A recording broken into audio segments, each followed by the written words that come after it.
আমাদের অনেক মা বোনেরা আছেন যারা ফোন দিয়ে বলেন যে আমার স্বামী অত্যন্ত খারাপ আচরণ করে, কঠিন আচরণ করেন, একটু মেহেরবানি করে আমল বলে দিবেন কি কাজগুলি করলে আমার স্বামী নরম হবে, আমার প্রতি ভালো আচরণ করবে।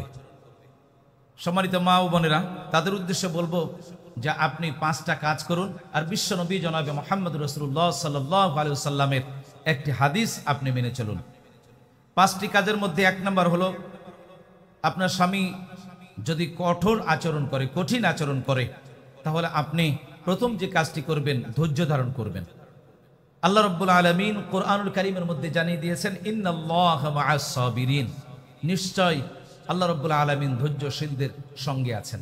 আপনি যে সবর করছেন, ধৈর্য ধরছেন, আল্লাহ পাক আপনার প্রতি খুশি হয়ে যাচ্ছেন।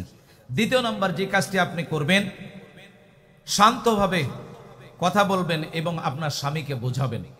অনেক মা বোনেরা আছেন যারা মানসিকভাবে তার স্বামী যারা নির্যাতিত, কিন্তু আপনাকে খেয়াল রাখতে হবে আপনি ইসলামের পথে থেকে সুন্দর করে আপনার স্বামীকে আপনি বোঝাবেন, শান্তভাবে কথা বলবেন এবং তাকে বোঝাবেন। 3 নাম্বার, আপনার স্বামী কঠিন খারাপ আচরণের পরেও আপনার যে কাজটি করতে হবে, স্বামীকে সম্মান এবং ভালোবাসা দেখাতে হবে।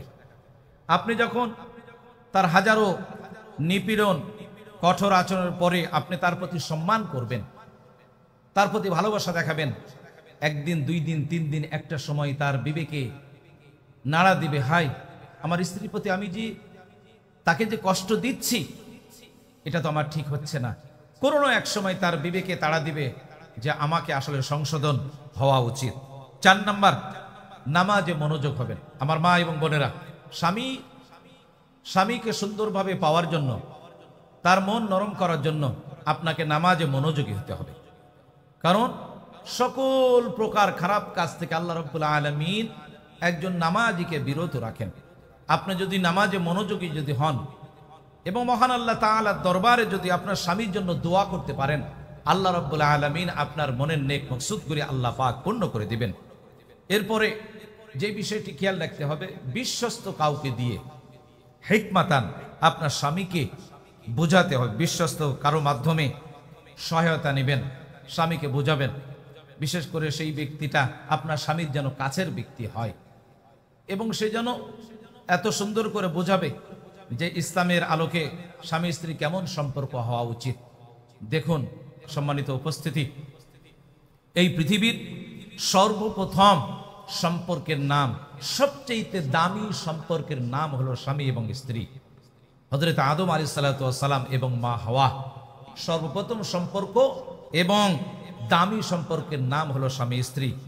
সেজন্য আমাদের খেয়াল করতে হবে যে এই স্বামী স্ত্রীর সম্পর্কের মধ্যে বিশ্বনবী জনাবে মুহাম্মদ রাসূলুল্লাহ সাল্লাল্লাহু আলাইহি ওয়াসাল্লাম জানিয়ে দিয়েছেন যে পুণ্যবতী স্ত্রীর বৈশিষ্ট্য হলো 4টি।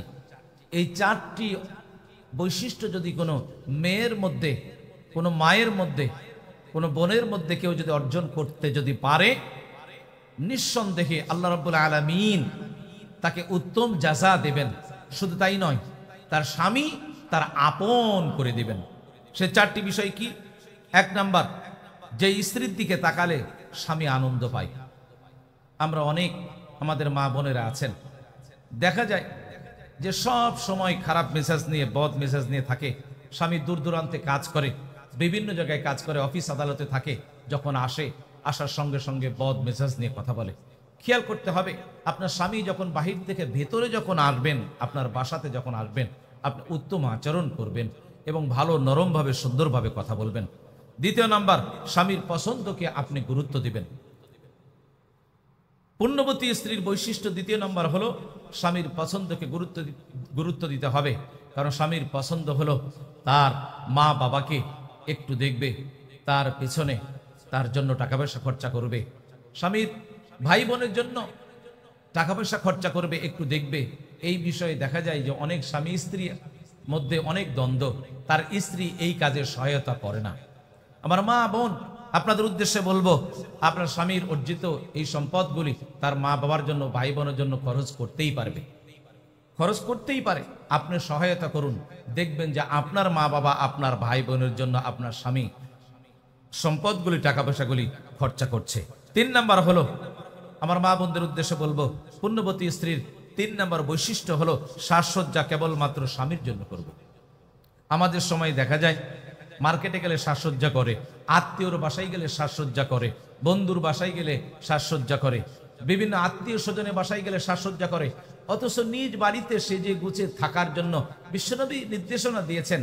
অথচ আমরা, আমার মা বোনেরা লক্ষ্য করে দেখা যায় নিজ বাড়িতে সেজে গুজে না থেকে যখন বাহিরে যায় অন্যকে দেখানোর জন্য সাজগোজ করে, অথচ এটা সম্পূর্ণ হারাম।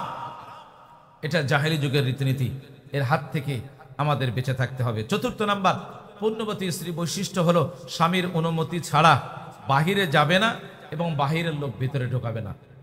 অনেক মা বোনেরা আছে যে স্বামীকে ব্ল্যাকমেইল করে সুকৌশলে এক জায়গা থেকে আরেক জায়গায় চলে যায়, মিথ্যা কথা বলে তার বাড়ি থেকে অন্য জায়গায় চলে যায়, স্বামী কিন্তু জানে না। আবার নিজ বাড়িতে অপরিচিত কোনো পুরুষকে স্বামীর জানেই না, সে ডেকে নেয়, অনেক গল্প করে, আলাপ আলোচনা করে। বিশেষ করে আমাদের খেয়াল রাখতে হবে যে কাজগুলি হাদিসে নিষেধ করা হয়েছে সেই কাজগুলি আমাদের সমাজে করা যাবে না।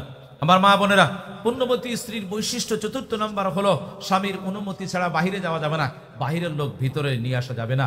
কারণ স্বামী স্ত্রীর সম্পর্ক অত্যন্ত চমৎকার এক সম্পর্ক। আল্লাহ রাব্বুল আলামিন কুরআনুল কারীমের মধ্যে জানিয়ে দিয়েছেন, হুন্না লিবাসুল লাকুম ওয়া আনতুম লিবাসুল লাহুন। স্বামী স্ত্রী হলো একজন আরেকজনের পোশাক। পোশাক যেমন আপনি একটা পোশাক পরিধান করলে আপনার শরীরে লেগে থাকে, আপনার স্ত্রী আপনার জন্য পোশাক, স্ত্রীর জন্য স্বামী হলো পোশাক। খেয়াল রাখতে হবে এই দাম্পত্য জীবন সুন্দর করার জন্য বিশ্বনবী জনাবে মুহাম্মদ রাসূলুল্লাহ সাল্লাল্লাহু আলাইহি সাল্লামের যে হাদিসটি আপনাদের সামনে বললাম যে পুণ্যবতী স্ত্রীর 4টি গুণ, এই 4টি গুণ অর্জন করলেই ইনশাআল্লাহ আপনার স্বামী নরম হয়ে যাবে। আপনার স্বামী যদি কঠোর হয়ে যদি থাকে, এই 4টি গুণ অর্জন করার সঙ্গে সঙ্গে আপনার স্বামী অবশ্যই নরম হয়ে যাবে, আপনার প্রতি ভালোবাসা উজাড় করে দিবে। আল্লাহ রাব্বুল আলামিন সেই তৌফিক দান করুন, আমিন।